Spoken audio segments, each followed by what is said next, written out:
안녕하세요. 맥킨의 지혜투자클럽입니다. 셀트리온. 자, 신약 개발사의 변신. 지난주 이제 22일에 R&D 행사를 이제 개최를 했죠. 3년 내 13개의 물질을 발굴하겠다. 자, 주가는 이제 전일 대비해서 약보합세인 172,900원의 정규장에서 마무리가 되었습니다. 내용 한번 살펴보도록 하겠습니다. 자, 셀트리온의 신약 개발사 변신. 셀트리온은 이제 초기에 에이즈 관련되는 부분 개발 관련해서 이제 CMO 관련되는 부분으로 사업을 시작을 했고요. 그리고 난 다음에 이제 CMO를 하는 중에 2006년도부터 개발 관련되는 부분들을 진행하면서 이 바이오시밀러 회사로의 어떤 피봇 전환이 있었고, 지금은 이제 바이오 신약 개발사로의 어떤 전환을 꿈꾸는 단계인데, 주가는 사실은 연속적으로 올라가야 되는 어떤 상황인데, 바이오시밀러의 어떤 기반에서 신약 개발소로 전환 과정에서 주가는 이제 2020년도 고점 대비해서 70% 빠진 상태에서 4년 넘게 바닥권에서 박스권 흐름들을 보여주고 있는 상황이죠. 자, 바이오시밀러 개발에 집중해온 셀트리온이 신약 개발사로의 정체성 강화에 나서고 있다. 그리고 이제 그 플랫폼에서는 이 ADC 분야 관련되는 부분들을 가장 집중적으로 타겟을 하고 있습니다. 여기 ADC 분야에서는 진입장벽이 상대적으로 낮은 이 바이오 베타부터 개발해서 신약 성공 가능성을 높일 것이다. 상대적으로 신약 개발사 대비해서 차별화되기 위해서 플랫폼 중심과 기존의 항체 의약품 관련되는 부분에 시너지를 낼 수 있는 분야에 이제 집중하는 부분이죠. 지난 22일 서울에서 여의도 페먼트 호텔에서 셀트리온 사이언스 이노베이션 데이 2025를 열었습니다. 첫 번째로 이제 열었던 R&D 행사인데요. 신약 연구 성과와 미래 전략을 공유하는 첫 자리인데, 셀트리온은 거의 글로벌 빅파마 수준의 연구 개발비를 국내에서는 가장 많게끔, 올해도 그렇습니다. 작년, 재작년도에도 2023년도에 3,600억대, 작년도에 4,000억대, 올해도 상반기에 지금 이제 2,000억대 이상의 연구 개발비를 들이고 있죠. 셀트리온에서 가장 이런 이제 제품 계획이라든지 연구개발에서 중심에 있는 인물이 권기성 이제 연구개발 부문장입니다. 이분 같은 경우는 이제 2006년도에 셀트리온에 합류했기 때문에 램시마 개발부터 모든 제품의 개발 과정에 관여한 인물이거든요. 그래서 이 권기성 연구개발 부문장이 바이오 신약에서 가장 이제 중점적으로 이제 타겟팅하고 있는 게 ADC이기 때문에 ADC가 지금 가장 일단 중요한 부분이다, 이렇게 보시면 될 것 같고요. 자, 바이오 베타는 이제 기존 약에다가 새로운 어떤 기술을 더해서 투약할 수 있는 환자군을 넓힌다든지 부작용을 줄인 신약이다, 이렇게 좀 보시면 되겠죠. 그래서 바이오 시밀러와 혁신 신약의 중간 단계, 이런 어떤 능력인데, 그러니까 이런 거죠. 이제 제네릭이 있으면, 그 케미칼에서는 이제 제네릭이 있으면 이제 계량 신약이 있잖아요. 그러니까 계량 신약이 바이오 약품에서는 바이오 베타다, 이렇게 보시면 되겠습니다. 그래서 이제 그냥 바이오 시밀러보다는 가격은 높은 형태고 신약에 준하는 어떤 장점을 가지고 있는 부분이다, 이렇게 보시면 되겠죠. 그래서 이번 R&D 행사에서 그 ADC 관련되는 부분, 바이오 베타, 기존의 ADC의 약점들을 조금 이제 커버할 수 있는, 그 ADC에서 가장 중요한 안티바디는 이제 드럭을 가져가는 형태고, 이런 안티바디와 드럭을 컨주게이션 한 부분에서 항상 이제 문제가 되는 게 페이로드에 들어가는 독성이거든요. 요게 이제 링크 기술이 중요합니다만, 독성 여부가 상대적으로 낮은 형태가 중요하기 때문에 독성을 상대적으로 낮춘 약물 관련되는 부분에 타켓을 하고 있다.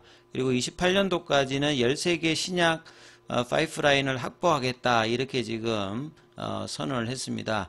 최근에 이제 임상 1상 진행 중인 CTP70 관련되는 부분은 FVA 이제 엠브리스의 바이오베타 후보 물질이고요. 그래서 위암 환자 대상 투여를 시작했고 2030년도에 2차 치료제로 위식도하면서 가속 승인을 목표로 하기 때문에 시간은 많이 남아 있는 상태죠.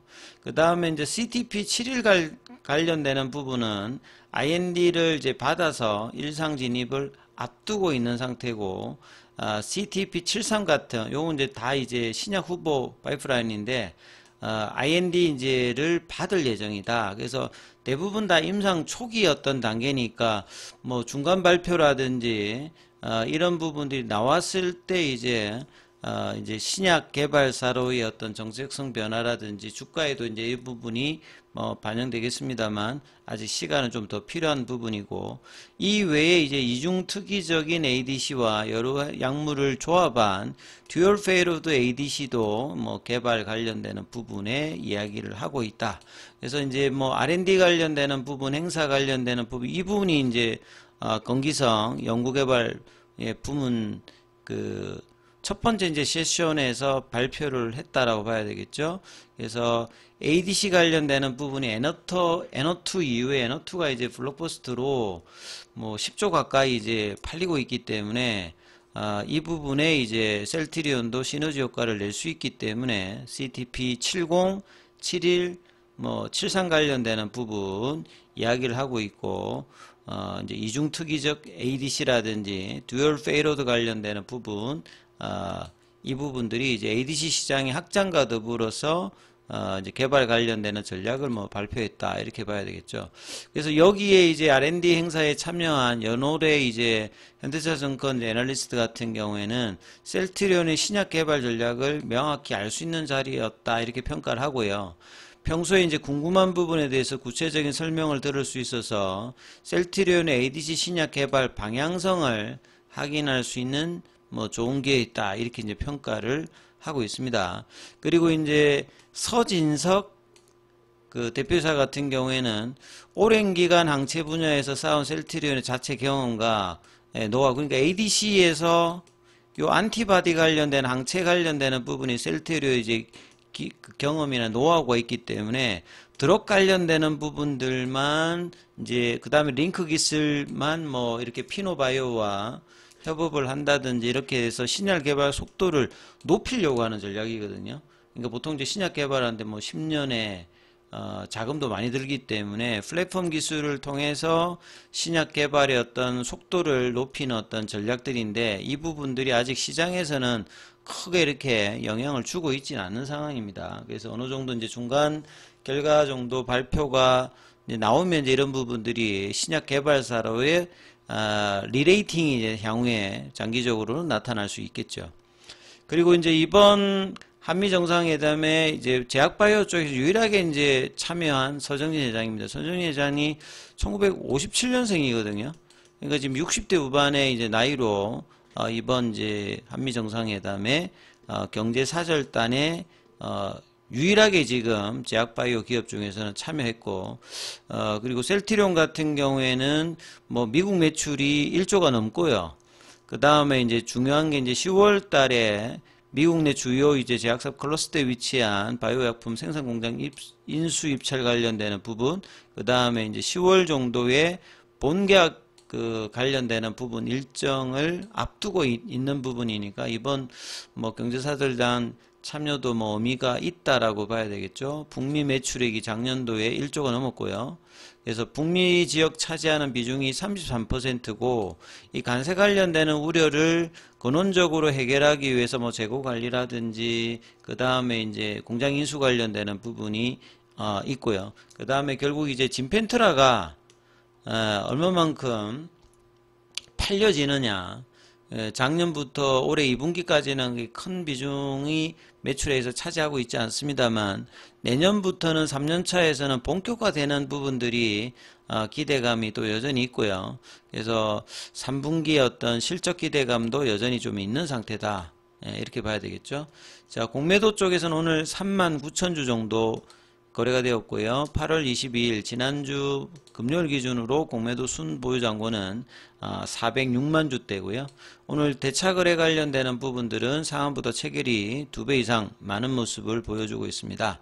자, 차트 흐름에서 보면 이제 8월달 들어서 셀트리온 주가는 이제 좁은 구간에서 플랫형 흐름으로 박스권을 거의 3주 넘게 보내지고 있죠. 그래서 지난주에 어제도 이제 21 2평을 넘어가는 시도를 했다가 윗꼬리, 8월 초에도 이런 흐름인데 아직 이 부분을 넘지 못하고 있는 상황이고요. 오늘은 오히려 갭다운 되면서 17만 초반 정도 흐름에서 약보합세 흐름이었죠. 장 초반에 이제 17만 2,100원, 그 다음에 장중에 고가는 17만 4,300원대, 17만 5천원을 넘지 못하는 가운데 이제 종가는 17만 2,900원이고 애프터마켓에서 소폭 좀 더 내려가는 모습이고, 결국 이제 수급의 영향입니다. 외국인들, 기관들, 개인 다 더불어서 좀 매도세가 계속 조금 출회되면서 좁은 구간에서의 플랫형 흐름이 나고 있고, 자, 공매도 쪽에서는 신한 쪽에서 매수가 좀 도드라진 모습이죠. 그 다음에 JP모간이나 한국이나 메릴린치 쪽에서는 매도하는 모습을 보였고, 셀트리온 제약 같은 경우에도 여전히 이제 뭐 좁은 구간에서의 플랫형 흐름만 이어가는 어떤 모습인데요. 자, 8월 달이 의외로 이제 7월 달과 다른 모습으로 조정을 기간 조정을 계속 해나가고 있는데요. 그래서 18만원대의 볼린저 밴드 상한선 가격을 8월 달에 넘지 못하면서 이제 9월 달 넘어가면 결국 3분기 이제 실적 시즌으로 들어가는 어떤 부분이 되겠죠. 그러니까 3분기 실적 관련되는 부분들은 7월 달, 8월 달, 이제 9월 달. 그러면 이제 9월 말 정도 되면 이제 가이던스 관련되는 부분이 일정이 나오기 때문에 3분기가 2분기에 대해서 뭐 실적 관련되는 견조함을 좀 기대하고 있기 때문에 이 부분들이 반영되는 지점에서 또 18만원권에 대한 어떤 도전들이 나올 수 있고, 10월달 미국 바이오 공장 관련되는 본계약 인수 관련되는 모멘텀도 있기 때문에 이 부분들을 계속 지속적으로 살펴셔야 된다, 이렇게 말씀드리도록 하겠습니다.